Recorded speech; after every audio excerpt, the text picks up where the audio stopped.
जैसी आपका फॉल होगा, एक पल के लिए आप अपने जीवन में ऐसा सोचोगे कि शायद सब कुछ खत्म हो गया। लोगों को ये क्यों नहीं पता चलता कि यार पैसा ही सब कुछ नहीं है। सबसे पहले ये जानना जरूरी है कि आखिर वो डर है क्या। हमारी संस्कृति किसी को काटने की, पीटने की, जबरदस्ती करने की है ही नहीं। अगर ऐसी होती तो वसुधैव कुटुंबकम की बात क्यों करते हैं। जब हम आदि मानव थे, उस पर्टिकुलर पल पे हमारे पास में ये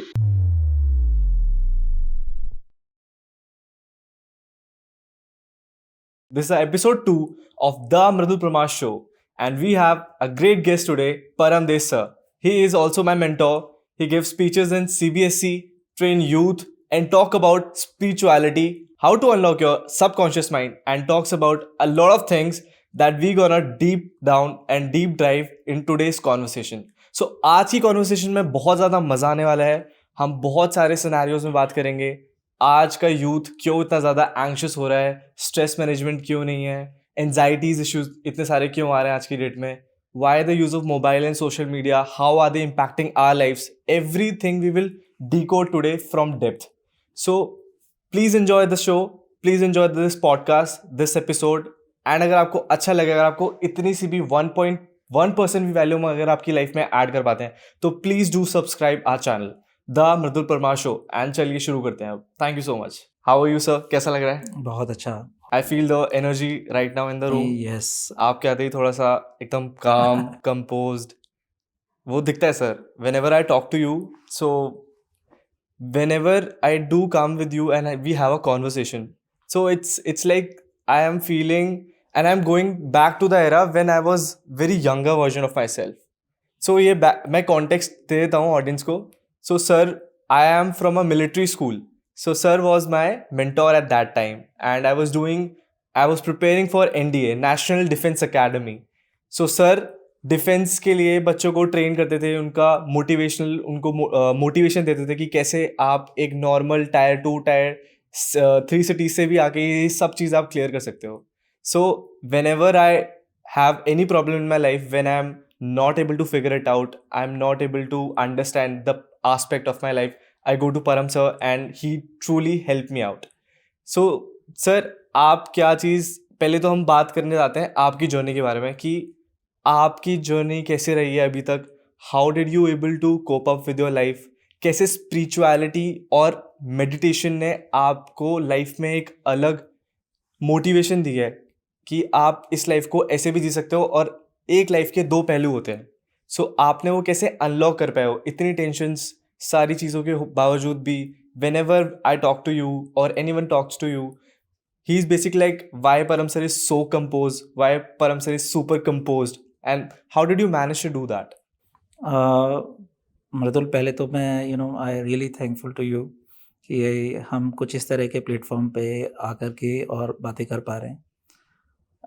और हमेशा से मेरा अपना मानना ये है कि ईश्वर ने आपको ये जो लाइफ दी है, ये लाइफ हमेशा इसकी एक रिस्पेक्ट होनी चाहिए.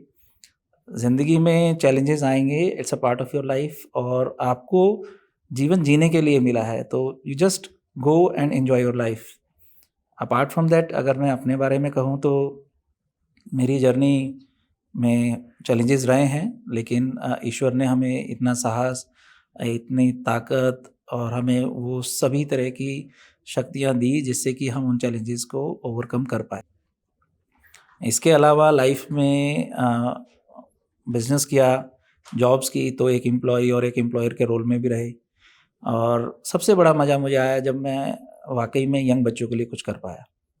और इसकी प्रेरणा भी मुझे कह सकते हैं कि बिकॉज़ आर्मी बैकग्राउंड से हैं, तो वहाँ हमने क्या देखा कि हमारी पूरी फैमिली में लाइक फादर, ब्रदर सभी जो हैं वो आर्मी से हैं, डिफेंस सर्विसेज में हैं. खुद मैंने भी 95 में एनडीए और एसएसबी क्वालिफाई किया. तो लाइफ में ये था कि यस, बच्चों को मोटिवेट करना चाहिए, उनकी लाइफ को इंस्पायर करना चाहिए, और अगर हम अपने जीवन में कुछ अच्छा और सार्थक कर पाए तो मुझे लगता है कि शायद हम अपने इस देश के लिए, अपने इस समाज के लिए, मानव जाति के लिए, ह्यूमैनिटी के लिए कुछ अच्छा कर पाएंगे.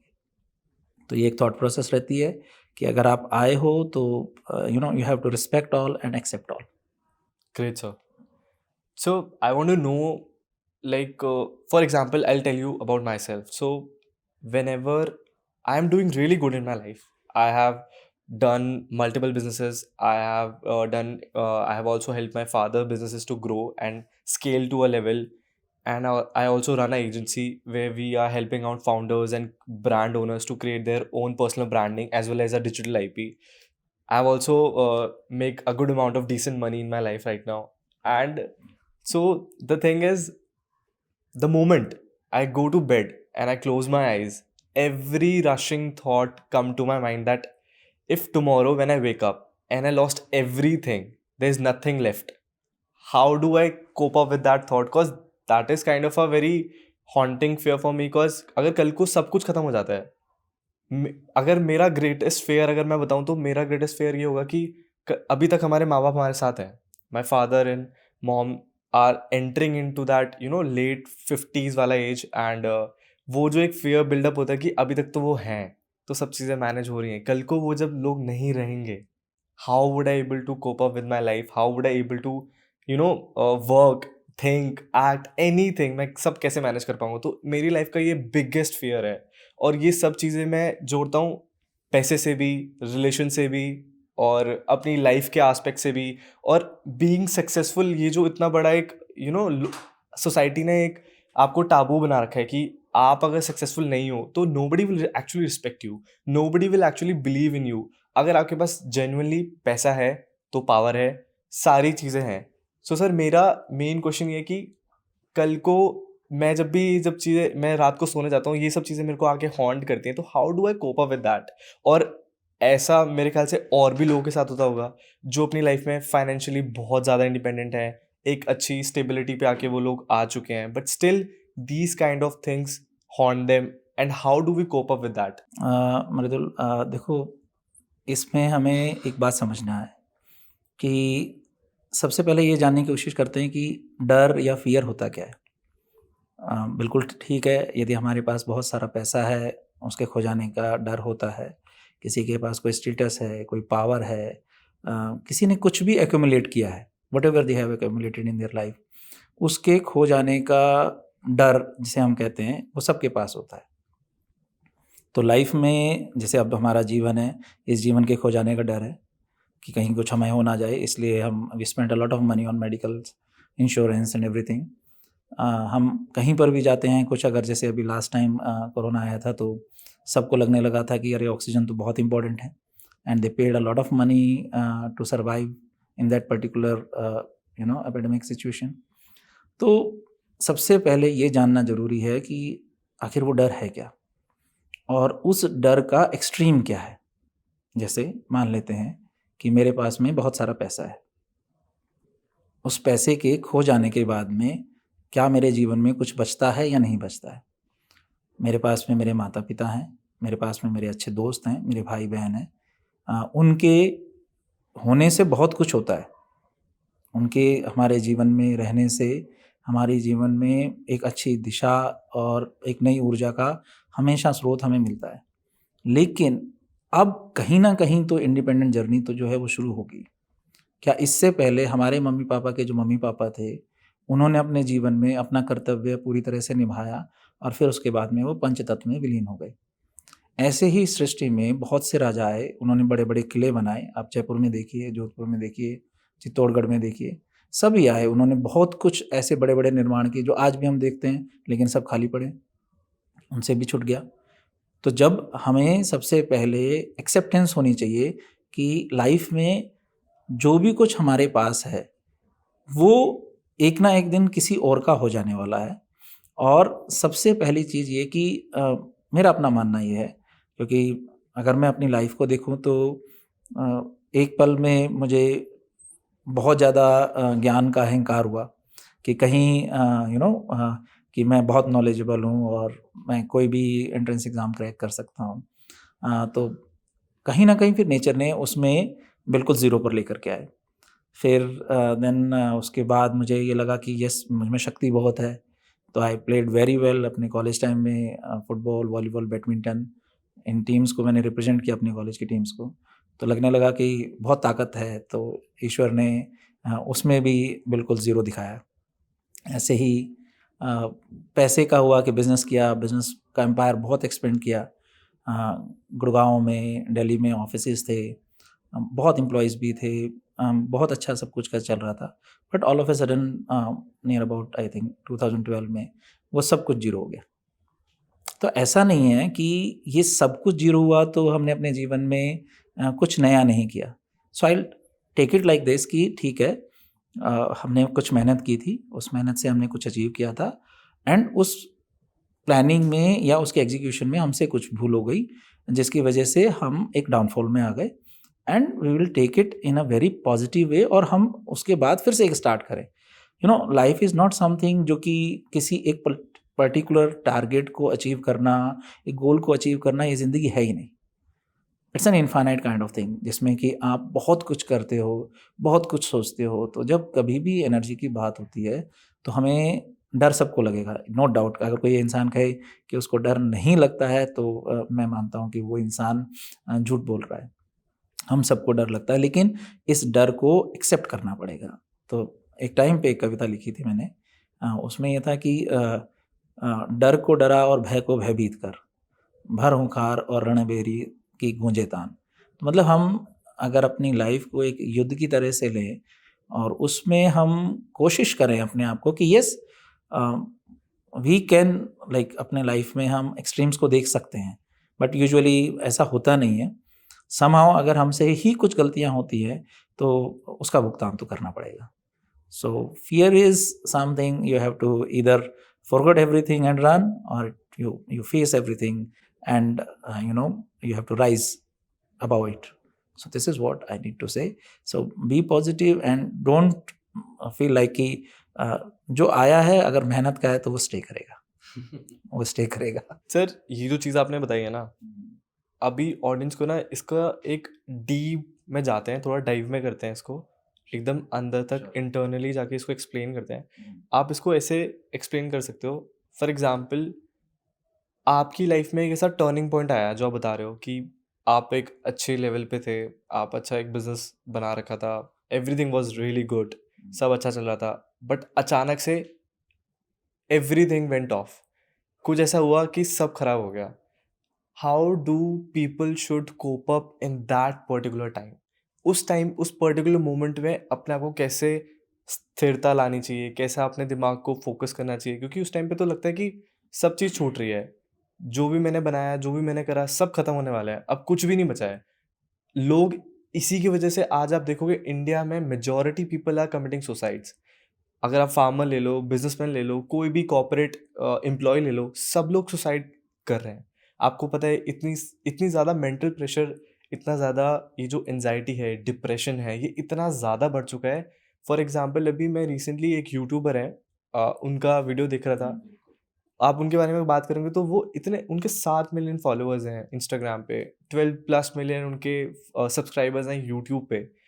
वो बंदा इतना सक्सेसफुल है, उसके पास सब कुछ है, बट लोग सोच रहे हैं अरे इसको क्यों डिप्रेशन हो रहा है, इसको इतना ज़्यादा मेंटल ट्रॉमा क्यों हो रहा है, इसके पास तो पैसा भी है, इसके पास तो लोग भी हैं।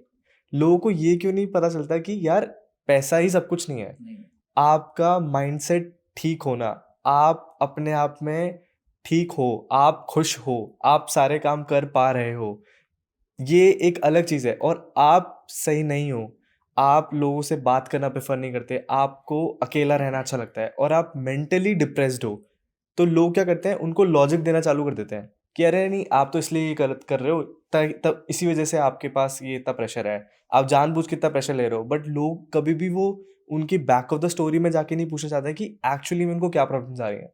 तो ये चीज़ अब सर आप एक एग्जाम्पल के थ्रू समझाओ, जैसे जब ये चीज़ आपके साथ हुई, जब सब चीज़ें थी, पैसा था, लोग थे, सारी चीज़ आपके अकॉर्डिंग हो रही थी और सडनली एवरीथिंग वेंट ऑफ और कुछ भी आपके अकॉर्डिंग नहीं हो रहा था, तो उस सिचुएशन में लोगों को क्या करना चाहिए, कैसे हैंडल करना चाहिए, basically how to particularly act in that situation कि कोई भी चीज़ और ख़राब ना हो? इसको मृदुल इस तरह से देखते हैं कि मोस्ट ऑफ द टाइम ज़्यादातर लोगों के साथ में जो एक बहुत बड़ा चैलेंज है वो ये कि हर कोई ना, जो बाहरी आवरण है यानी आपका जो एक्सटर्नल बीइंग है उस पर बहुत काम होता है कि हमें एक बहुत बड़ा घर बना दिया, हमने एक बहुत बड़ी गाड़ी परचेज़ कर ली, हमने एक बहुत सुंदर सी ड्रेस हमने खरीद ली, हमने बहुत बड़े किसी होटल में जा कर के खाना खा लिया। ये सारी की सारी चीज़ें आपके जो एक्सटर्नल जो एक आउटर पेरिफेरी पर जो एक बीइंग है, उसके लिए बहुत ज़रूरी है। फाइन। लेकिन क्या हम ये देख पा रहे हैं कि चाहे वो हमारे फार्मर्स हैं, स्टूडेंट्स हैं या आसपास में जितने भी लोग हैं, क्या ये अपने इमोशंस पर काम करते हैं? क्या ये अपने स्पिरिचुअल क्वोशिएंट पर काम करते हैं? आज मैं जब भी किसी यूथ से मिलता हूँ, उसमें ये देखता हूँ कि उसमें टॉलरेंस पावर कम है, उसमें पेशेंस बहुत कम है। They want everything in just on a fraction of second. तो ये चीज़ें कहीं न कहीं हमें ये फ़ील होता है कि लाइफ़ में उनके बिल्कुल भी ठहराव नहीं है। जैसे मैं अगर अपना एग्ज़ाम्पल लूँ, एक टाइम था जिस वक़्त कि हमारे ऑफ़िसेज़ थे यहाँ पर गुड़गाँव में सेक्टर 14 में, दिल्ली में नेताजी सुभाष पैलेस में, मतलब एक प्राइम लोकेशंस में थे। ठीक है, हमने मेहनत की, हमने एक एक अच्छी-सी राइज़ को अचीव भी किया और उसके साथ फिर वर्ल्ड सिनेरियो कुछ इस तरह से बदला कि एक रिसेशन का टाइम आया और समहाउ कुछ हमारी भी गलतियाँ थी जिसकी वजह से वो बिज़नेस जो है वो वाइंड अप हुआ। लोगों के पास हमारे पैसे फँसे हुए थे, वो भी सब कुछ था। तो मुझे आज भी याद आते हैं कि मेरे जो 10-15 दिन थे, वो ऐसे बीते कि अब क्या? एक एक देखो उसे हम डिप्रेशन नहीं कहेंगे। आपके पास में आपके जैसे ही आपका फॉल होगा, तो एक पल के लिए आप अपने जीवन में ऐसा सोचोगे कि शायद सब कुछ खत्म हो गया। Now at this particular moment आपकी लाइफ में जो आपने अपनी इमोशनल स्ट्रेंथ और आपकी जो स्पिरिचुअल जर्नी रही है, ये आकर के आपको बचाती है। जहाँ आपने अपने ईश्वर के साथ या अपने जैसे मैं अपने शिव को या शंभू को मानता हूँ, तो अपने महाकाल से मैं हमेशा से बात करता रहा हूँ। उनके साथ मेरा संवाद होता रहता है एंड आई यूजुअली सेज़ कि चीज़ें तो जब एक फॉरेस्ट जो है, एक जंगल जो है, बहुत अच्छे से तैयार होता है, सालों में तैयार होता है and all of a sudden किसी दिन उस पर बिजली गिरती है और पूरा का पूरा जंगल जो है जल जाता है। तो हम सोचते हैं, अरे!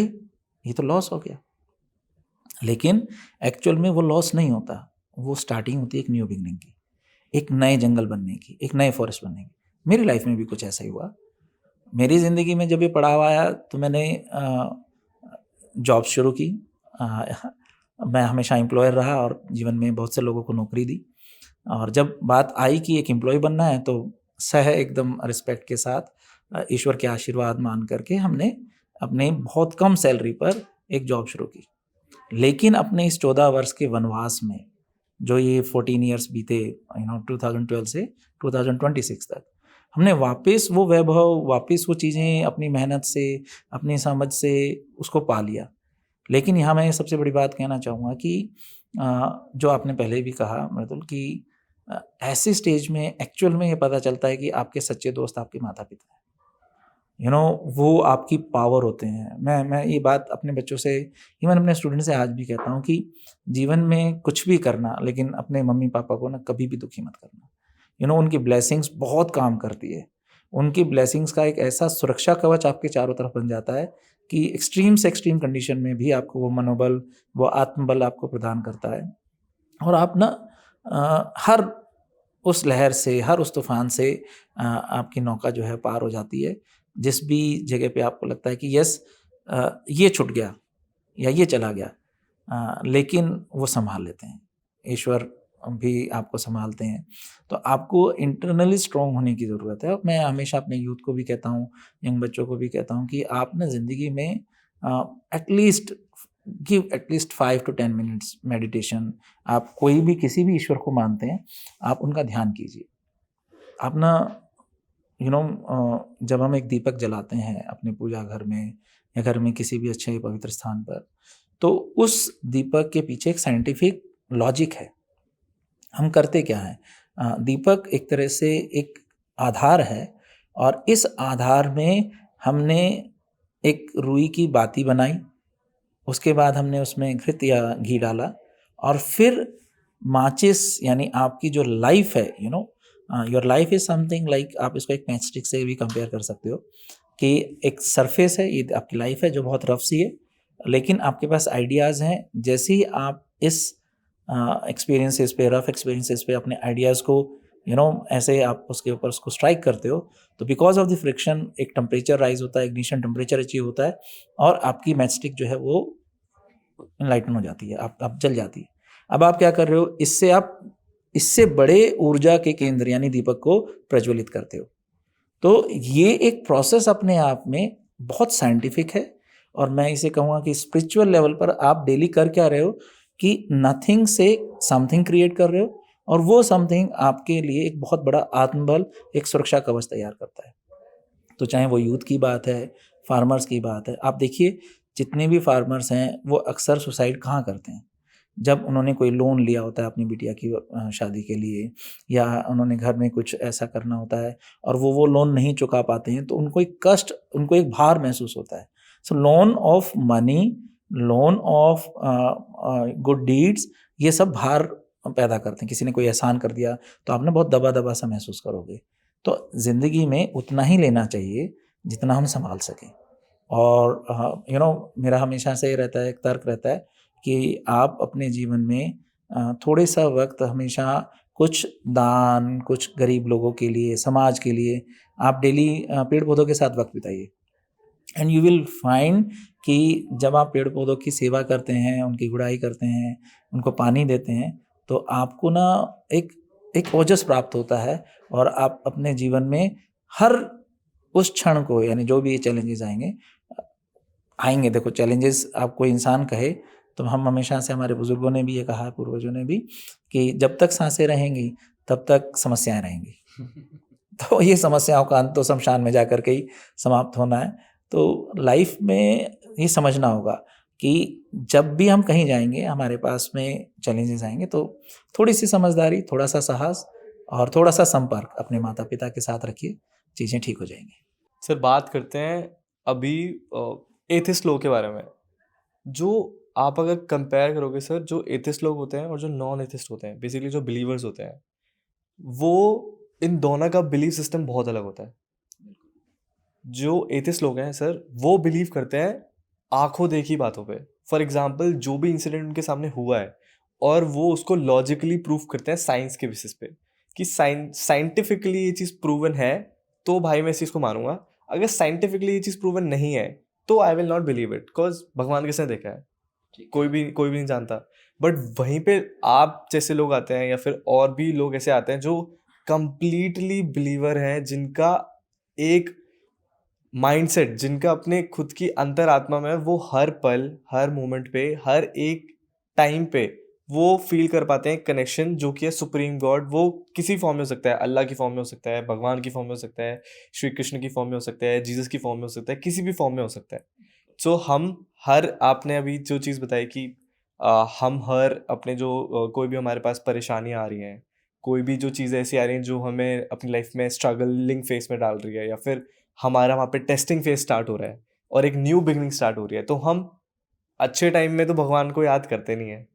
हम बुरे टाइम में सबसे पहले भगवान को याद करते हैं, अरे यार भगवान, ये तुमने मेरे साथ क्या कर दिया, क्या हो गया, ये सारी चीज़ें हैं। अब तो हम इसको इस एस्पेक्ट से देखते हैं, थोड़ा स्पिरिचुअलिटी की तरफ जाते हैं, देखते हैं कि स्पिरिचुअलिटी एक्चुअल में कैसे एग्जिस्ट करती है, इंडिया का स्पिरिचुअलिटी से क्या रिलेशन है, मेडिटेशन का क्या रिलेशन है, और आज की जो यूथ है वो इतना ज़्यादा स्पिरिचुअली कनेक्टेड नहीं है, उसका क्या रीज़न हो सकता है, क्यों वो लोग नहीं मानते हैं। जेनजी जितने भी लोग हैं वो बहुत तर्क के साथ आपसे बात करेंगे। आप अगर उनको कोई पुरानी कहानियाँ, पंचतंत्रों की कहानियाँ बताओगे, ये ऐसे हुआ था, ये वैसे हुआ था, वो नहीं मानते। उन्हें लगता है कि मैं जो चीज़ देखता हूँ, जो मेरे सामने चीज़ है, मैं उसी में मानूंगा, जो चीज़ मेरे सामने नहीं है मैं उसमें कैसे मान सकता हूँ। तो सर ये चीज़ आप कैसे एक्सप्लेन करोगे आजकल के जो बच्चे हैं, अगर जो हमारे आने वाले जनरेशन है, उनको आप कैसे बता पाओगे कि स्पिरिचुअली कनेक्टेड होना कितना ज़्यादा इंपॉर्टेंट है आज की डेट में? या अगर आप मेडिटेशन कर रहे हो, या अगर आप कैसे भी तरीके से अपने आप को एक रिलीजियसली किसी भी थ्रेड से कनेक्ट कर पाते हो, तो उससे आपको एक बहुत ज़्यादा सुप्रीम पावर मिल जाती है, अपने ऊपर एक कंट्रोल मिल जाता है, अपने दिमाग के ऊपर एक कंट्रोल मिल जाता है। वो कैसे कर सकते हैं सर हम? इसमें हमें ना पहले 2-3 बातों को एक बार ध्यान में करते हैं। जैसे सबसे पहली चीज़, कि हमें मेडिटेशन की आवश्यकता क्यों पड़ी और क्यों इसका मैं हमेशा महत्व बताता हूँ। आज की जनरेशन गलत नहीं सोचती है, बहुत रैशनल है, रिलेवेंट बात करती है और प्रैक्टिकल है। हमारे पूर्वज भी ऐसे ही थे।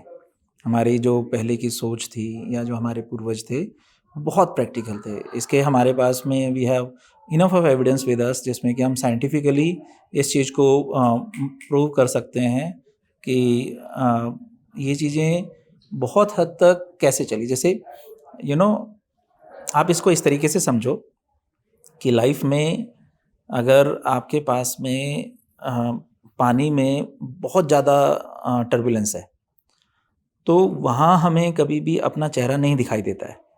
आपको अपना अक्स जो है या आपकी अपनी रिफ्लेक्शन जो है, वो आपको नज़र नहीं आएगी। लेकिन वही पानी एक पल के लिए शांत हो जाए, उसकी टर्बुलेंस ख़त्म हो जाए, तो उस पानी में आपको अपना अक्स, अपनी इमेज जो है, वो नज़र आनी शुरू हो जाती है। तो सेम ऐसा सा ही कुछ मेडिटेशन भी करती है। और हम भी नहीं बात करते, देखिए हम हमेशा ये बात करते हैं कि रिलीजन जो है वो थोड़ा सा उसमें कहीं कहीं पर कन्फ्लिक्ट्स हैं, कॉन्ट्राडिक्शंस हैं, तो हमें खैर उसमें नहीं जाना चाहिए। हम बात करते हैं कि हमारी जो संस्कृति है, इसमें उन्होंने, हमारे पूर्वजों ने हर चीज़ को बहुत साइंटिफिक तरीके से समझाने की कोशिश की। जैसे आप सबसे पहले एक बार के लिए इसकी स्ट्रेंथ को समझिएगा कि जितने भी अगर हम ह्यूमन बीइंग्स की बात करें, तो ह्यूमन बीइंग की जो पूरी लाइफ है, इसमें जो डेवलपमेंट है वो क्या है? एक्चुअल में अगर हम बहुत पास्ट में भी चले जाएं, तो वो किसको थैंक्स कहते थे? They are thankful to the sun, जिसकी वजह से उनकी फसलें पकती थी, जिसकी वजह से पेड़ पौधे उगते थे, जिसकी वजह से बारिशें होती थी। फिर उसके बाद में वो किसको थैंकफुल कहते थे? वो कहते थे कि ये जो बारिश हो रही है, इसके लिए हमें बहुत धन्यवाद देना चाहिए। हमें जो पानी मिल रहा है, उसके लिए हमें धन्यवाद देना चाहिए। हमें हमारी पूरी की पूरी जो ह्यूमन एवोल्यूशन की जर्नी है, इसमें बहुत बड़ी खोज, अग्नि, आग, हम उसको थैंकफुल कहते हैं। हम इस पृथ्वी पर, जिस पर की सारी फसलें उगती हैं, हम रहते हैं, हमारी सारे के सारे हर चीज़ को हमें ये प्रोवाइड करती है, हम इसको थैंकफुल कहते हैं। हम ये जो हवा चलती है, जो सांसें हमें मिल रही हैं, हम इसको थैंकफुल कहते हैं। तो आपके जो पूर्वज थे, ये जो आपकी जो संस्कृति है, जिसे हम भारतीय संस्कृति करते हैं, ये बहुत इसमें बातें बीच में जो हिस्ट्री में बहुत सी कॉन्ट्रडिक्शन या जो मैनिपुलेशन है, मैं उसमें नहीं करता। I just believe what scientific and logically and mathematically correct. जैसे हमें मान के चलते हैं कि एक पर्टिकुलर टाइम पीरियड था जिसमें कि अ ग्रुप ऑफ ओरेंगुटान कुछ टूल्स बना रहा था।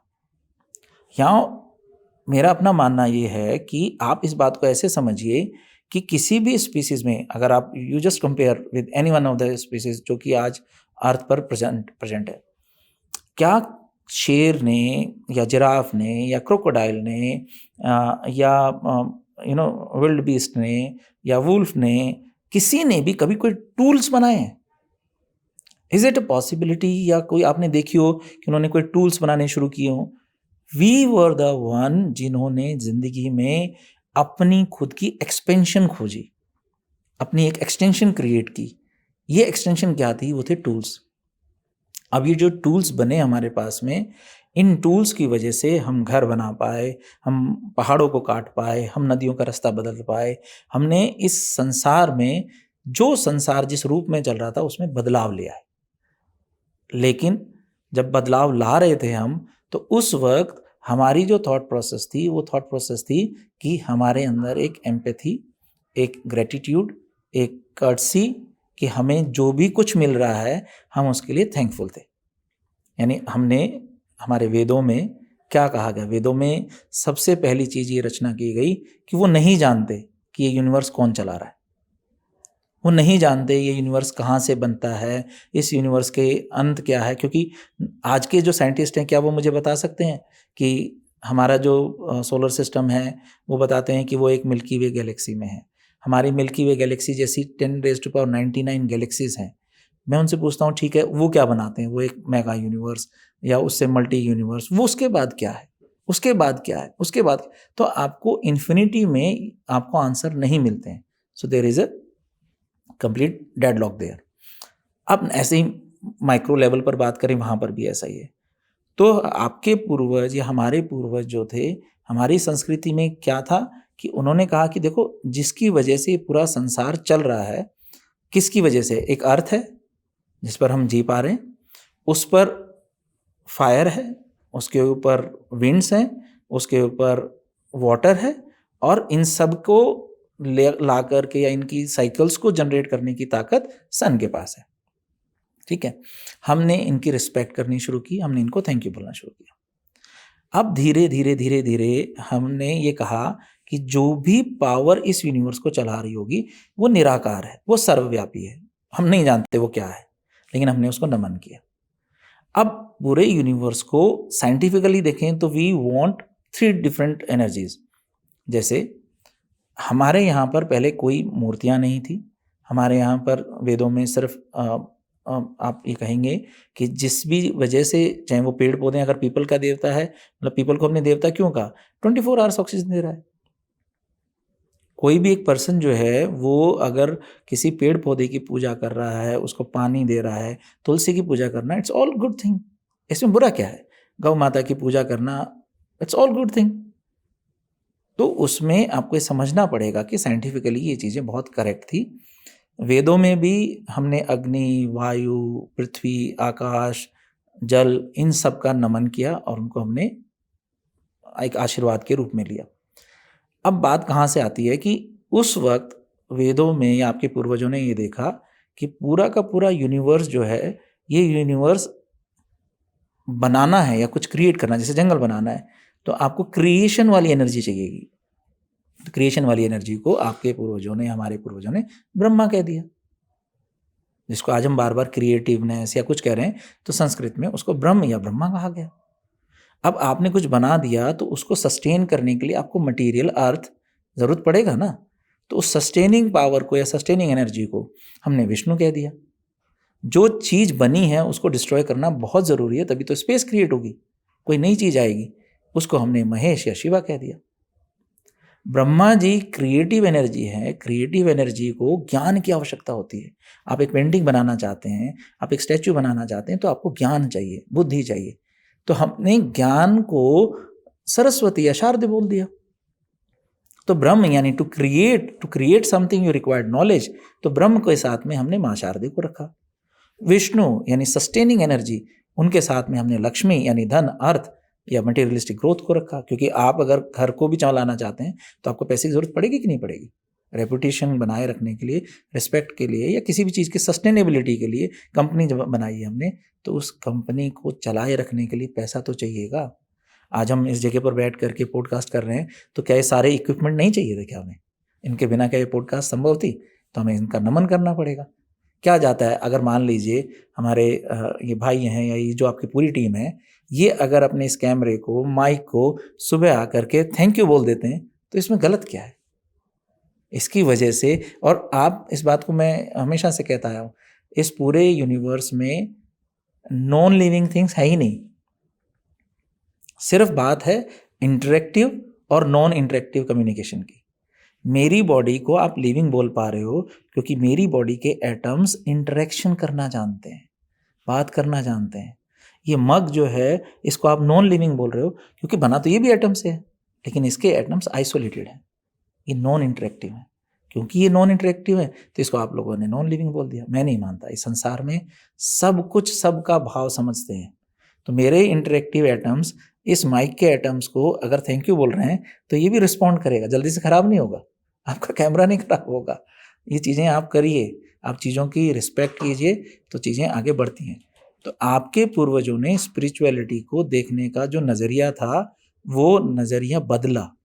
उस नज़रिए को कैसे देखा उन्होंने, लेकिन आगे जा कर के ये जो तीनों शक्तियाँ थी या जो तीनों सोच का जो विचार था, उसको लोगों ने एक मूर्ति का आकार दे दिया। अलग अलग सबकी सहज बुद्धि रही होगी, लेकिन मेरा अपना मानना है कि एक टाइम तक चीज़ें होती हैं, उसके बाद में जब दूसरी कोई पीढ़ी आती है या कोई दूसरी जनरेशन आती है तो वो उसको थोड़ा गलत समझ जाती है।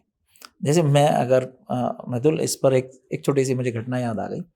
साउथ में एक बार क्या हुआ कि एक मंदिर था, तो उस मंदिर में या हमारे सभी मंदिरों में आपने देखा होगा कि रात को भोग लगा करके और जो भी हमारे इष्ट होते हैं उनके लिए छोड़ दिया जाता है।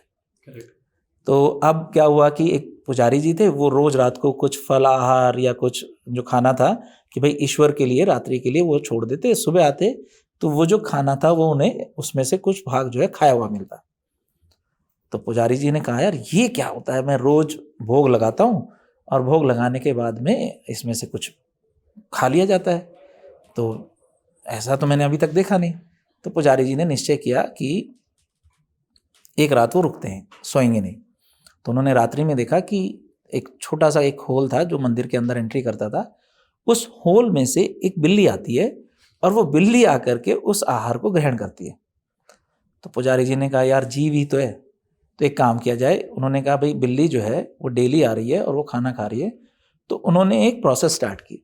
उन्होंने कहा बिल्ली क्या है कि ये सारे खाने को बिगाड़ देती है, तो प्रसाद जो है झूठा हो जाता है, तो प्रसाद भी अपने भोग के रूप में रहे जो हमारी परंपरा है, और बिल्ली को भी खाना दे दिया जाए। तो उन्होंने क्या किया कि बिल्ली को एक छीके के नीचे रख दिया और उसके लिए कुछ खाना वहाँ रख दिया। अब धीरे धीरे ये परंपरा चलती रही, गांव वाले सब आते देखते कि एक तरफ भगवान का भोग लगा हुआ है और साइड में एक छीका लगा हुआ है, उस छीके के अंदर बिल्ली है, बिल्ली भी अपना आहार ग्रहण कर रही है। चीका क्या होता है सर? छीका एक टोकरी होती है, मतलब एक टोकरी सी होती है, आपने देखा होगा जिसमें से मतलब जालीदार टोकरी होती है जिसको कि हम अक्सर रात को खाने के ऊपर ढक देते थे, जिससे कि कोई भी बाहर से कोई जानवर आकर के उसको ना खाए। तो जैसे पहले अगर हमारे पुराने टाइम में हमारे पूर्वज जो है रात को दही जमाते थे, तो चांदनी रात में दही जमाते थे, तो वो रात को उसको छीके से ढक करके और वैसे रखते थे, तो चांदनी का ऐसा माना जाता था कि दही बहुत अच्छी जमती थी। तो कुछ भी ऐसा आप मान सकते हैं कि कुछ भी ऐसी कवरिंग जो थी या कोई टोकरी उसके ऊपर रख दी गई। अब ये सिचुएशन हुई कि गांव वालों ने अब क्या देखा, अब आप समझिएगा कि क्या हो क्या रहा है। गांव वालों ने देखा कि एक भोग लगता है ईश्वर को और एक भोग लगता है बिल्ली को, लेकिन बिल्ली को हमेशा एक टोकरी के नीचे रखा जाता है। अब लॉजिक साइंटिफिक था, एक मन में भाव आया कि भाई जैसा भी है, अगर हम ये मानते हैं कि हर प्राण में ईश्वर वास करते हैं, तो उन्होंने उसकी रिस्पेक्ट की पुजारी जी ने। अब अकस्मात क्या हुआ कि पुजारी जी जो है वो स्वर्गवास हो गया उनका। अब गांव वालों ने कहा यार अब नए पुजारी जी आए, उनको बुलाया गया कि भैया ऐसे एक टोकरी के नीचे बिल्ली रखो, उसके नीचे एक प्रसाद रखो और एक प्रसाद यहाँ अलग से भगवान का रखो। यानी जो चीज़ साइंटिफिकली शुरू हुई थी वो अब एक परंपरा बन गई, लॉजिक अब खत्म होने शुरू हो गए। अच्छा जी, अब गई बिल्ली मर, यानी अब क्या हुआ, नेक्स्ट स्टेज है कि बिल्ली मर गई। तो अब हूबहू वही बिल्ली लाई गई जिसके ऊपर धारी नहीं, बोला ये मंदिर की बिल्ली है, इसको तो ऐसे ही होना चाहिए, हमारे पूर्वज लाखों सालों से पूजा कर रहे थे। तो ये कुछ ऐसी अवधारणाएं बन जाती हैं, और इन अवधारणाओं की वजह से जो हमारी एक्चुअल में स्पिरिचुअलिटी है, हमारी संस्कृति किसी चीज़ को डिफाइन करने की है ही नहीं। हमारी संस्कृति किसी को काटने की, पीटने की, जबरदस्ती करने की है ही नहीं। अगर ऐसी होती तो वसुधैव कुटुंबकम की बात क्यों करते हैं हम? सर्वे भवन्तु सुखिनः, सर्वे सन्तु निरामया, सर्वे भद्राणि पश्यन्तु, माँ कश्चित् दुःख भाग् भवेत्। हम कैसी कामना करते हैं कि हे प्रभु, इस संसार में रहने वाले सभी लोग निरोगी रहें, सभी लोग सुखी रहें, हम ये कामना करते हैं। तो ऐसी संस्कृति के लोगों के साथ में थोड़ा सा क्या होगा सही कि उनकी बातों को गलत समझा गया, उनकी बातों का एक तरह से जो वो था उसको कुछ और बना दिया गया। अब ये सिचुएशन जब भी आती है तो थोड़ा सा डाउनफॉल आएगा, लेकिन क्योंकि हमेशा हमने देखा है कि एक हर अंधेरी रात के बाद एक प्यारा सा दिन आता है, तो ऐसे ही इनलाइटमेंट जो है वापस ट्रैक करेगी। और हम सीकर्स हैं, हम कभी भी नहीं चाहते किसी चीज़ को डिफाइन करना। और आपने सही कहा कि आज की जनरेशन कहती है कि अरे इसका प्रमाण लाओ, ईश्वर होते हैं। तो मैं उनके लिए सिर्फ एक ही बात कहूँगा कि ये एटम से बना हुआ मग है और मैं भी एटम से बना हुआ एक शरीर हूँ, तो कुछ तो ऐसा हुआ होगा इस पूरे यूनिवर्स में कि ये मग बोल नहीं पा रहा है और मैं बोल पा रहा हूँ। तो मैं आप सबको कुछ एटम्स देता हूँ, आप सब मिलकर के उस एटम से ऐसा जीता जागता इंसान बना करके दिखा दो। तो सृष्टि में हम ये नहीं कहते कि भगवान मैं नहीं जाना चाहूँगा कि किसी एक पर्टिकुलर जगह पे या किसी चीज़ को, जो चीज़ निराकार है, जिसको हम कभी खोज ही नहीं पाए। लाइक अगर साइंटिफिकली भी बात करें तो हमारे पास में इलेक्ट्रोमैग्नेटिक वेव्स 7 टाइप्स की होती हैं। इसमें से बहुत सारी वेव्स आप देख ही नहीं पाओगे। आप देख ही नहीं पाते हो। आप सिर्फ विजिबल रीजन में एक पर्टिकुलर वेवलेंथ, एक पर्टिकुलर फ्रीक्वेंसी की वेव्स को देख पाते हो। आप बाकी की क्या चीज़ों को देख पाते हो? तो प्रूव करो मुझे साइंटिफिकली, दिखाओ मुझे। नहीं देख पा रहे ना। आपके पास एक्सरे आपकी बॉडी से पार हो जाती है। आप एविडेंस के बेसिस पर ही तो करते हो कि एक पीछे स्क्रीन रखी है, उस स्क्रीन के ऊपर कुछ इंप्रेशन आ गया तो रेज आपकी बॉडी से पार हो गई, उसने एक इंप्रेशन दे दिया। तो हर चीज़ के पीछे का अच्छी बात है, लॉजिक ढूंढिए, लेकिन सब कुछ तो लॉजिकल नहीं है। इस संसार में जो भी कुछ हो रहा है उसके हर एक के पीछे रीज़न फाइंड आउट करना, शायद मुझे लगता है ये एक नई तरह की लोगों में फ्रस्ट्रेशन पैदा करता है। और मैं कहता हूँ सहज भाव से जो चीज़ें हो रही हैं, एक थैंक्स कहना है और एक उसको एक्सेप्ट करना है, दैट्स इट। हर चीज़ में रीज़न नहीं ढूंढना है। सर चलो ग्रैटिट्यूड की जो बात आती है, सो रिसेंटली अगर मैं अपनी स्पिरिचुअल जर्नी आपको बताऊं तो मेरी स्पिरिचुअल जर्नी ना स्टार्ट हुई थी when I was in 10th standard. So मेरी फैमिली बहुत रिलीजियस है, मेरी मदर बहुत रिलीजियस है, मेरे डैड बहुत रिलीजियस हैं, और उन दोनों की फैमिलीज भी मैटरनल पैटर्नल दोनों साइड बहुत रिलीजियस है। सो बचपन से ही हमें जब भी हम पूजा हो रही होती थी या कुछ भी चीज़ें हो रही होती तो हम वहाँ मौजूद मौजूद होते थे। और हमारे लिए एक ये रूल था कि अगर पूजा मिस करिए तो तुम्हें खाना नहीं मिलेगा, तुम्हें प्रसाद ही नहीं दिया जाएगा। तो एक ये बेसिक सा हमारे घर में एक रूल था। तो जब भी हम पूजा में जाते थे तो बाय डिफ़ॉल्ट ये मंत्र याद हो जाते थे। कोई भी मंत्र है, अभी जैसे आपने बोला तो मेरा सबकॉन्शियस में पता नहीं कहीं से वो मंत्र ऑलरेडी फ़ीड था। अभी रिसेंटली मेरी जो मदर है वो बहुत ज़्यादा रिलीजियस हैं, तो मेरा ना सर अभी थोड़ा टाइम पहले एक एक्सीडेंट हुआ था। सो उसमें मेरी फैमिली को बहुत ज़्यादा शॉक लगा। I was also in shock थोड़े टाइम के लिए। तो उन्होंने मेरी मदर ने एक मेरे को कोई पंडित जी से किसी से बात करी होगी तो उन्होंने मम्मी को बताया। फिर मम्मी ने मुझे वो कैरी फॉरवर्ड करा, तो एक मंत्र उन्होंने मुझे बताया कि जब भी आप घर से बाहर निकलो तो ये मंत्र आप पढ़ना और तभी घर से बाहर निकलना। वो मंत्र है कृष्णाय वासुदेवाय हरे परमात्मने प्राणता कलेश नाशाय गोविंदाय नमो नमः। ऐसा 3 बार बोलने के लिए बोला है। और ऐसे मल्टीपल मंत्र बोलते हैं, जैसे शिव जी के लिए जो बोलते हैं कि ओम त्र्यंबकम यजामहे सुगंधिम पुष्टि वर्धनम रुकुमिव वंदना मृत्यु और मोक्ष मामृतात्। ये ऐसे सर मंत्र हैं जो आज तक मैंने ना लर्न नहीं करे। मतलब ये मैं वहाँ पे मौजूद था, मैं वहाँ पे प्रेजेंट था, मैंने वो चीज़ सुनी और मल्टीपल टाइम सुनी। तो यही वो मंत्र अडैप्ट हो गए। अब कहीं पे भी हम कोई पूजा में जा रहे हैं, कुछ भी जा रहे हैं, तो मैं आपको बता रहा हूँ मेरी एक स्पिरिचुअल जर्नी वहाँ से स्टार्ट हुई। अब मैं आपको कनेक्ट करता हूँ कि मैं मानने को लग गया। तो सर जब मैंने अपना बिज़नेस स्टार्ट करा या मैंने जब डैड के साथ काम स्टार्ट करा, हमने फैक्ट्री बनाई, सब चीज़ें करी, तो हम एक पूजा करते हैं। कोई भी फाउंडेशन या नींव रखने से पहले वहाँ पे एक पूजा होती है, यज्ञ होता है। तो फिर मैंने क्वेश्चन करना स्टार्ट करा कि ये क्यों होता है। फिर उन्होंने मुझे बताया पेरेंट्स ने कि ये इसलिए किया जाता है। कोई भी चीज़ आप कर रहे हो तो बेसिकली मुझे समझाया कि ग्रैटिट्यूड एक बहुत बड़ी चीज़ है। तो आपने जो चीज़ बोली कि हर चीज़ को अगर तुम ग्रैटिट्यूड के तरीके से देना वापस चालू करोगे, जो चीज़ तुम्हें मिल रही है उसका तुम्हें ग्रैटिट्यूड होना चाहिए। सिर्फ ये नॉन लिविंग थिंग्स के लिए एग्जिस्ट नहीं करता। आप नॉर्मल एक बात देखो, कोई अगर आदमी है, आपको वो बिना किसी मतलब स्वभाव के हेल्प कर रहा है आउट ऑफ द वे जाके, आप तब भी तो उसको थैंक यू बोलते हो कि यार तूने मेरी इस चीज़ में हेल्प करी, मैं यहाँ पे स्टक हो गया था, so I am literally thankful to you क्योंकि तूने मेरी हेल्प करी। तो यही सब चीज़ें अगर हम अपनी लाइफ में डेली करने लग जाएं तो हमें एक अलग सी पॉजिटिविटी फील होती है। आपने सर एक बताया कि हम जब एक दिया जलाते हैं या जब भी हम गार्डनिंग करते हैं या कोई प्लांट लगाते हैं तो हमें कितना अच्छा लगता है। मैंने अपने बर्थडे पे एक चीज़ स्टार्ट करी सर, जब भी मेरा अभी हर साल जो बर्थडे आता है, rather than going to clubbing and everything, मैं पार्टीज करना अब प्रेफर नहीं करता इतना। तो मैं जाता हूँ ओल्ड एज होम चले जाते हैं हम सुबह सुबह, वहाँ पे कपड़े वपड़े दे दिए, एक पूजा करा दी, एक यज्ञ करा दिया, उसके बाद भंडारा करा दिया और जाके एक पूरी फैमिली ने एक प्लांट लगा दिया। ये मतलब एक रिचुअल हमने स्टार्ट करा और ये सबके बर्थडेज पे कर रहे हैं, मम्मा के, पापा के, मेरी बहन है उसके, सबके बर्थडेज पे हम ये एक सिनेरियो हमने एक रिचुअल बना दिया है और ये हम कर रहे हैं। और इससे इतना ज़्यादा पॉजिटिव फील होता है, इतनी ज़्यादा पॉजिटिविटी मिलती है, हमें काम करने में और अच्छा लगता है कि भगवान ना हमारे थ्रू, हम तो जरिया हैं, हमारे थ्रू वो सारी चीज़ें प्रोवाइड करा रहा है कि हाँ, तुम एक चैनल हो, तुम्हारे चैनल के थ्रू किसी और तक ये करवा पा रहे हो। तो अगर आप मानते हो कि स्पिरिचुअली आप कनेक्टेड नहीं हो, आप एक बार करके तो देखो, आप एक बार जाके तो देखो। आपको एक बार जाना पड़ेगा वहाँ पे, आप जाके आप चलो एक सिंपल आपको मैं वो बता रहा हूँ, ट्रिक बता रहा हूँ, या फिर आप कहते हो एक्सरसाइज करो कि आप मंदिर में जाओ, ठीक है? मंदिर में जाके आप कोई प्रे मत करो, कुछ मत करो। एक्चुअली जब आप उनके सामने जाओगे ना, तो आपको ये तक याद नहीं रहेगा कि आपको मांगना क्या है। यस, आप यही भूल जाओगे, क्योंकि वहाँ की जो ऑरा है, जो एनर्जी है, वो आपको इतना, और कभी भी आपको मंदिर में जाके गलत थॉट्स नहीं आएंगे।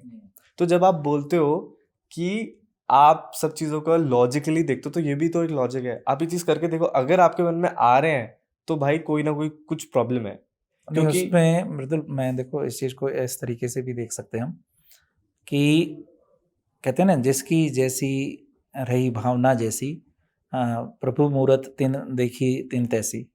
तो उसमें आप एक बात इसको इसको इस तरीके से लो। लेट से मैं अपना एक काम करना शुरू करना चाह रहा हूँ और उस वक्त मेरे मन में बहुत दुख है, तो ऑब्वियस है कि मेरी जो एफिशिएंसी है, मेरी जो इफेक्टिवनेस है वो कम होगी। लेकिन मेरा मन बहुत खुश है, आज मैं किसी गाय को, किसी कुत्ते को, बंदर को, या किसी भी जीव को, या मैं किसी पौधे को पानी दे करके आया हूँ, ठीक है? तो आपने अपने जीवन की जो स्टार्टिंग है, आपने अपने जीवन का जो उस दिन का जो प्रारंभ है, वो आपने बहुत ही एक पॉजिटिव एस्पेक्ट के साथ किया। Now this positive journey start right from there, कि आपने अपने ज़िंदगी में पहले आपने अपने आप को ये समझा है कि आपका अपना ये जो जीवन है ये औरों के लिए है। So you are just try to give something जो आप किसी तरीके से इस जीवन काल में because of this nature and everything आपको मिल रहा है। एक और बात, आप ना अब अक्सर लोग नहीं समझ पाते, लेकिन इसको ऐसे देखिएगा कि सभी लोग ना फिजिकल डोमेन, मेंटल डोमेन, इसी तरह से आपका सोशल डोमेन, इनकी बातें करते हैं कि सोशली आपके बहुत सारे दोस्त हैं तो आप हैप्पी हो, फिजिकली आप फिट हो तो आप हैप्पी हो, आपके पास में बहुत इंटेलिजेंट हो, बहुत पैसा कमा लिया तो आप हैप्पी हो। लेकिन जो बाकी के दो डोमेन जो आपकी भारतीय संस्कृति ने दिए, पहला था इमोशनल आपका जो लेवल है वो, और दूसरा पांचवा था आपका स्पिरिचुअल क्वेश्चन। तो स्पिरिचुअल डोमेन को एक्टिवेट किस लिए किया गया? ताकि बाकी के चारों डोमेन जो हैं वो बैलेंस हो जाए। एक व्यक्ति सुबह सुबह उठ करके ईश्वर को क्या कह रहा है? वो धन्यवाद दे रहा है कि हे प्रभु, जो भी कुछ आपने दिया है, खाने के लिए, पहनने के लिए, ओढ़ने के लिए, मेरे व्यवसाय के लिए, मुझे जो भी कुछ दिया है, मैं उसके लिए सच में थैंकफुल हूँ। तो मैं तो अक्सर अपने बच्चों से ये बात करता हूँ कि आपको 2 प्रार्थनाएँ करनी चाहिए। देखिए, जब सुबह उठते हैं तो वो पहली प्रार्थना होगी, पहली प्रार्थना हमेशा किस चीज़ की होती है? इसे मैं कहता हूँ कि साहस की प्रार्थना होती है कि हे ईश्वर, आप मुझे इतना साहस दीजिए कि आज जितनी भी चैलेंजेस मेरी लाइफ में आएँगे, मैं उनको समझदारी से संभाल पाऊँ और मैं उनको अच्छे से हैंडल कर पाऊँ। तो आपकी सुबह की प्रार्थना हो गई साहस की प्रार्थना। आप जिस भी इष्ट को मानते हैं, लेकिन इस बात का हमेशा ध्यान रखिएगा कि आपने अपने आप को कमज़ोर नहीं बनाना। तो आपने एक पॉजिटिव थॉट प्रोसेस अपने ब्रेन को दे दी। नाउ योर ब्रेन इज़ सबको आपके अनकॉन्शियस में, सबकॉन्शियस में और कॉन्शियस लेवल पे एक एक्टिवेशन स्टार्ट हो गई कि yes, this particular human being is ready to face any kind of challenge. रात की प्रार्थना क्या होती है? रात को सोने से पहले हमें क्षमा प्रार्थना करनी चाहिए। अब ये क्षमा प्रार्थना क्या होती है? आपसे भूल से, जाने-अनजाने से किसी के लिए कुछ भी गलत भावना निकली हो या आपसे कुछ भी गलत हुआ हो, आप रात को सोने से पहले अपने आप को और दूसरों को क्षमा करके सोइए। जब आप ये 2 काम करेंगे तो आप ये देखेंगे कि आप किसी भी प्रकार के कैसा भी कोई भी सिचुएशन लाइफ में आएगी, आप देखो आएँगे। मैं तो कहता हूँ, कई लोग मुझे कहते हैं कि सर, आप बच्चों को कभी भी ना ये आशीर्वाद नहीं देते कि तू खुश रह ऐसे। आप हमेशा कहते हो कि तगड़ा रहे। तो मैं ये बोला, भाई क्या इस इंसान को जब दुःख है तो क्या तुम ये चाहोगे कि उस वक़्त मुस्कुराए? घर में मृत्यु हो गई है, तो मैं उसको यही तो बोलूँगा, भाई तगड़ा रहे, साहस रख, इस घड़ी को सँभाल ले। वो उस वक़्त क्या मुस्कुराएगा क्या? एक व्यक्ति के सामने शेर खड़ा हो गया, उस वक्त साहस होगा तो वो शायद उस सिचुएशन का सामना कर पाएगा और कोई ना कोई युक्ति निकाल करके बच जाएगा। क्या वो उस वक्त खड़े होकर के हंसेगा? तुम कहोगे अरे ये तो पागल है। तो मेरा अपना मत ये कहता है कि हमारे सब यंग बच्चों को जो आज सुसाइड कर लेते हैं या कमज़ोर हो गए, मैं हमेशा ईश्वर से कामना करता हूँ कि मेरे इन बच्चों को साहस दे प्रभु, ये जीवन जिएं।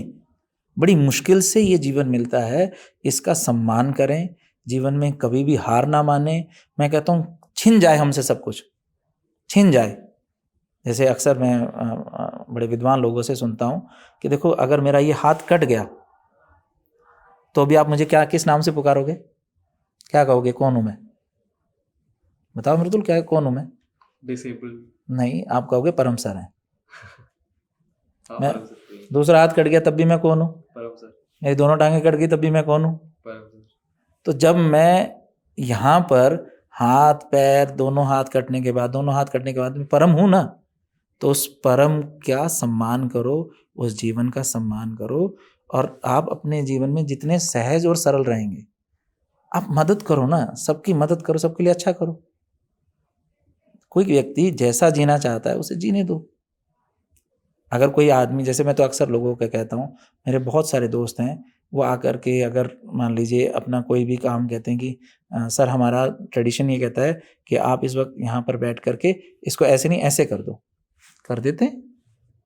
क्या हो गया? हमने हमने हमने अपने जीवन में, हमारी संस्कृति ने लाइनें खींचना, दीवारें बनाना सिखाए नहीं। हम बहुत ओपन माइंडेड सोसाइटी है, बहुत ओपन माइंडेड सोसाइटी, और शायद हमारे सर्वाइवल का ये एक बहुत बड़ा कारण है। तो मुझे लगता है कि एक ना एक दिन ऐसा आएगा कि किसी ऐसी घड़ी पर हम पहुंचेंगे जिसमें कि हमारा कोई भी बच्चा जो है वो सुसाइड नहीं करेगा और हमारा कोई भी अभिमन्यु चक्रव्यूह में फंस करके नहीं मारा जाएगा।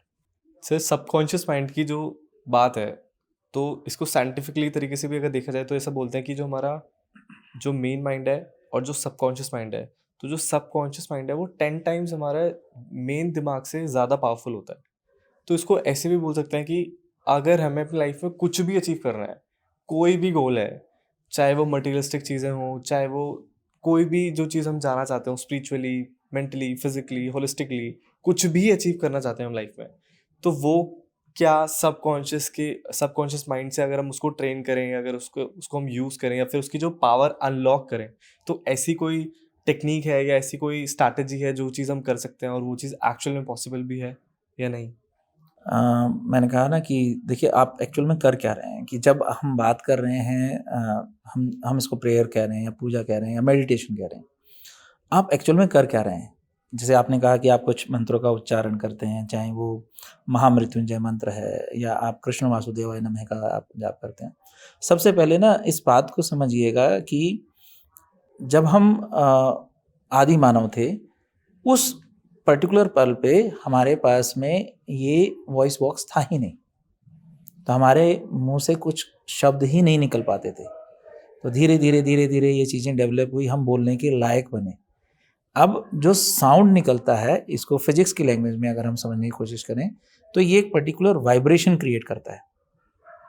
तो जो आपके पूर्वजों ने मंत्र बनाए, एक्चुअल में वो मंत्र कर क्या रहे हैं? जैसे ही आप बोलते हो, जैसे हम भी कहते हैं कि यूनिवर्स में जो एक्चुअल में 3 साउंड जो नासा ने या इसरो ने या बाकी सब स्पेस एजेंसीज ने फाइंड आउट किए हैं, वो ओम, ये 3 साउंड है। यानी आपके पास में ये आ का, ऊ का और मैं का साउंड है। अब आप भी इस चीज़ को ये देखिएगा कि जैसे ही आप इन साउंड को बोलते हैं या कोई मंत्र, या आप कृष्णाय वासुदेवाय नमः आप उस रिदम में बोलते हैं, तो एक्चुअल में you are giving power to your subconscious as well as your unconscious brain. तो आपका जो माइंड है, यानी वैसे तो तार्किक तौर पर देखा जाए तो ब्रेन एक अलग चीज़ है, माइंड एक अलग चीज़ है, सोल एक अलग चीज़ है, और बीइंग माई जो एक मेरे अंदर का ह्यूमन बीइंग है वो एक अलग चीज़ है। तो अब इसको इस तरीके से समझेंगे कि हमने अर्ली मॉर्निंग चाहे कोई मंत्रोच्चारण करा या कोई भी पूजा पाठ किया, हमने एक मेडिटेशन की। उस मेडिटेशन में हमने सबके लिए अच्छा सोचा और हम एक पॉजिटिव एनर्जी से अपने काम के लिए निकल पड़े। जब हम अपने ब्रेन को ये कहते हैं कि आपको आज जीवन में अपना जो भी काम मिलेगा, जैसे भी जिस भी रूप में मिलेगा, हम उसे अच्छे से करेंगे, पूरी मेहनत से करेंगे, तो एक सेटिस्फेक्शन लेवल आपका जो पीछे, क्योंकि आपने अपने अनकॉन्शियस और सबकॉन्शियस ब्रेन को कमांड दे दी, नाउ आपको पता भी नहीं चलेगा, वो बैक ऑफ द माइंड वो चीज़ें काम करना शुरू करती हैं। वो आपको उस डिफिकल्ट टाइम में हारने नहीं देती, डरने नहीं देती। वो कहती कोई बात नहीं, हो जाएगा, डोंट वरी मृदुल, तगड़ा रहे। तो जैसे आप इन सब चीज़ों को काम को करते हो, ऑल ऑफ ए सडन इसका एक कम्युलेटिव इफेक्ट है कि आप ज़िंदगी में ग्रो करते हो, आप बहुत काम तरीके से चीज़ों को हैंडल करते हो और आपको समस्याओं का समाधान करना आ जाता है। जितने भी बड़े बड़े लीडर्स हैं, इन्होंने किया क्या है, सोच के देखो, सोचो तो सही। उन्होंने अपने जीवन काल में गरीब लोगों के लिए, बाकी के सभी प्राणियों के लिए कुछ अच्छा काम किया। क्योंकि उन्होंने उन लोगों के लिए अच्छा काम किया, तो बदले में उनको भी अच्छा ही मिला। तो ये तो सीधा सा है, कोई बहुत बड़ी तो लॉ नहीं है। तो फिजिक्स में कहते भी हैं हम, for every action there is equal and opposite reaction. तो अच्छा करिए, अच्छा मिल जाएगा, बुरा करिए, बुरा मिल जाएगा। तो सर आप बेसिकली कहना चाहते हो कि you believe in that intent, कि अगर आपका इंटेंट प्योर है यस। तो आप लाइफ में कुछ भी अचीव कर सकते हो, और अगर जिस आदमी का इंटेंट अच्छा नहीं है वो आदमी लाइफ में कुछ नहीं कर सकता। बिल्कुल। जैसे मंदिर में एक व्यक्ति बहुत श्रद्धा और पवित्र मन से गया, वहीं पर एक व्यक्ति वहां पर चोरी करने, जेब काटने या किसी महिला को तंग करने के लिए गया। क्योंकि दोनों की ही प्रवृत्ति अलग अलग रूप में है, तो जो व्यक्ति, हालांकि बहुत से लोगों का ऐसा मानना है कि अरे ये तो बहुत पूजा पाठ करता था, देखो ना उसको तो फिर भी ये हो गया, उसको कैंसर हो गया, उसके घर में ये विपदा आ गई। मैं ये कहता हूँ कि आप इसको ऐसे क्यों ढूंढते हो? शारीरिक, क्या ये जो बॉडी है इसमें तो डिफेक्ट आ सकता है, इसको तो बीमारी लग सकती है, इसके लिए तो कोई भी एक्सटर्नल कोई ना कोई रीज़न हो सकता है। बट वो व्यक्ति विशेष अपने अंदर एक संतोष लेकर के बैठा है कि कैंसर जैसी बीमारी आने के बाद में भी वो इंसान बहुत साहस के साथ उसके साथ लड़ता है और उस कठिनाई को भी पार पा लेता है। वहीं पर जो व्यक्ति बहुत बुरे मन से गया, अब उस बुरे मन के व्यक्ति ने वहाँ पर किसी दूसरे व्यक्ति के साथ बुराई की।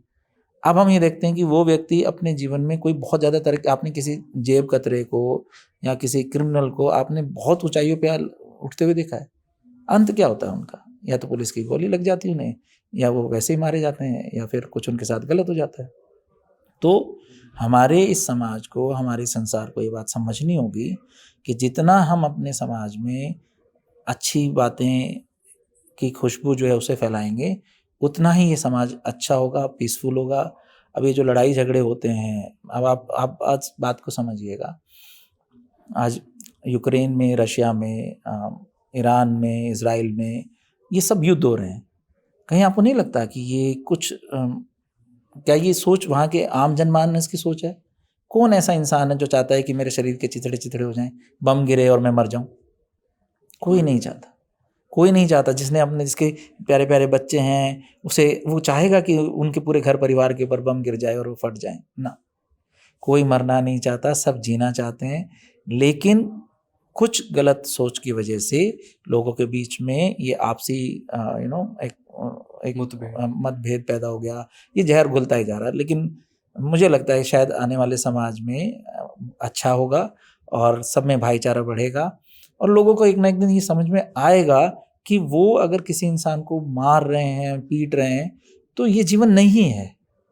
आप किसी भी इंसान से ज़बरदस्ती कुछ देर तक ही कुछ करवा सकते हैं, लेकिन बहुत देर तक नहीं। जैसे नदी का रास्ता आप बांध से बहुत थोड़ी देर के लिए रोक सकते हो, लेकिन उसके सहज वेग को आपके, चाहे आप 100 बांध बांध लीजिए, नहीं रुकता है।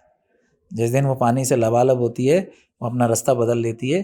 तो मेरा अपना मानना है कि नदियों को सहज भाव से समुद्र में जाने दिया जाए। ठीक है, आपको अपनी ज़रूरत है, उसके हिसाब से आप 1-2 डैम बना लो, बहुत सारे डैम बनाने की आवश्यकता क्या है? तो गतिरोध कम होने चाहिए, एक दूसरे को चीज़ों को समझना चाहिए। हमें सिर्फ अपना नहीं, दूसरों का पर्सपेक्टिव भी समझना चाहिए।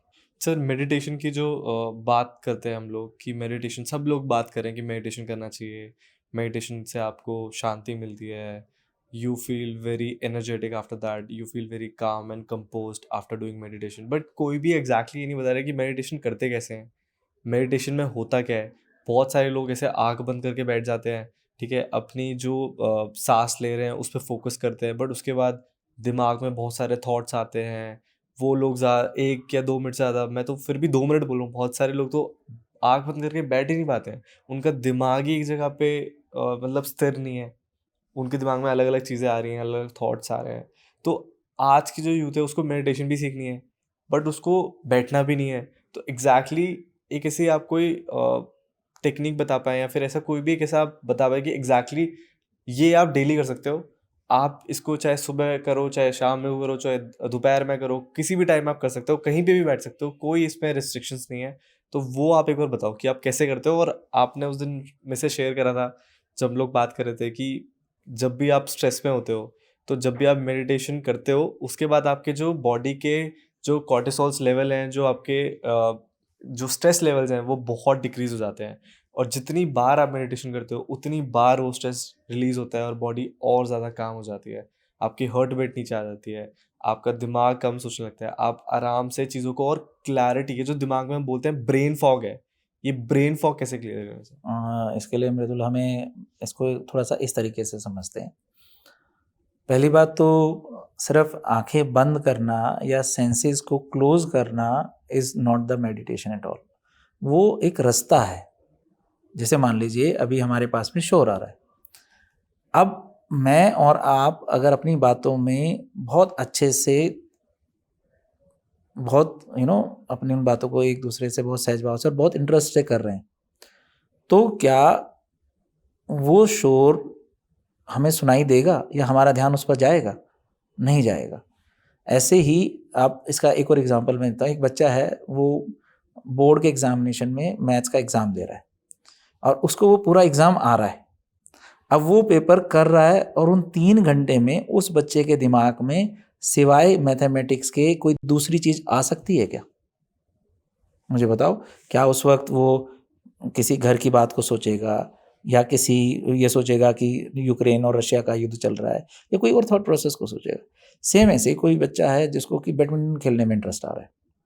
जब वो बैडमिंटन खेल रहा है, उस वक़्त not a single other thought is there, उसके दिमाग में सिर्फ़ ये चल रहा होगा, मैंने शटल वहाँ मारनी है। फुटबॉल खेलने वाला बच्चा सोच रहा होगा, मुझे किक यहाँ करनी है। वॉलीबॉल, बास्केटबॉल, डांस करने वाला इंसान उस वक़्त डांस में है। म्यूज़िक सुनने वाले बच्चे कान में, अरे! आप चलो अभी मेरे साथ में।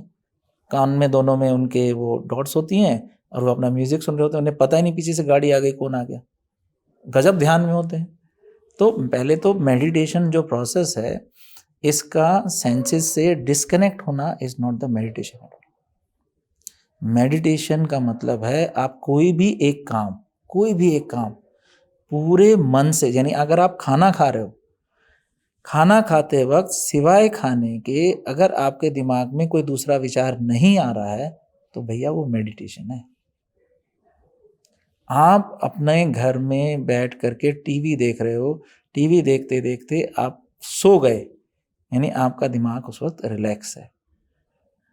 आप घर में, खेल के मैदान में, दोस्तों के साथ बातचीत में, जहाँ कहीं भी हो, अगर आप सिर्फ़ एक टाइम पर एक ही काम कर रहे हो, सिर्फ़ एक टाइम पर एक ही थॉट के साथ में जी रहे हो, तो वो मेडिटेशन है। अब इसके बाद में अगर वो एक काम या वो एक थॉट भी शून्य हो जाए, तो वो हायर लेवल ऑफ मेडिटेशन आ जाती है। So this is how you work. आपसे मैं सिर्फ़ इतना ही कहूँगा, आप अगर सुबह वॉक पर निकल गए, आप पेड़-पौधों की सेवा कर रहे हो, तो वो भी एक मेडिटेशन है। So meditation is not something जिसके लिए आपको स्पेसिफिकली एक टाइम पीरियड चूज़ करना होगा। मैं फिर से कह रहा हूँ, आपको अपने ब्रेन को अपने कंट्रोल में लेना होगा। आपको लाइफ़ को अपने कंट्रोल में लेना होगा। आपका ब्रेन डिसाइड नहीं करेगा कि आपका जीवन कैसे चलेगा। You are the one who is going to decide कि आपका ब्रेन कैसे काम करेगा।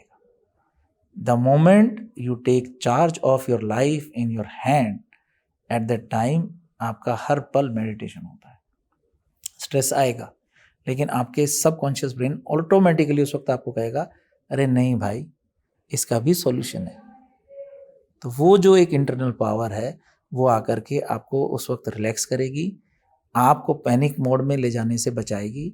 और आप, जैसे एक होता है ना कि कोई एक व्यक्ति है, ज़्यादातर लोग पानी में सिर्फ पैनिक मोड के वजह से डूबते हैं, नहीं तो ये सबको पता है कि अगर वो पानी जो है उसमें अगर आप हल्की सी भी सिर्फ एक बार ऊपर बाहर नीचे आ जाएं, आपने एक सांस ली, उसके बाद थोड़ा सा आप अंदर गए, हर एक आदमी जानता है कि 30 सेकंड 40 सेकंड तक सांस वो रोक सकता है।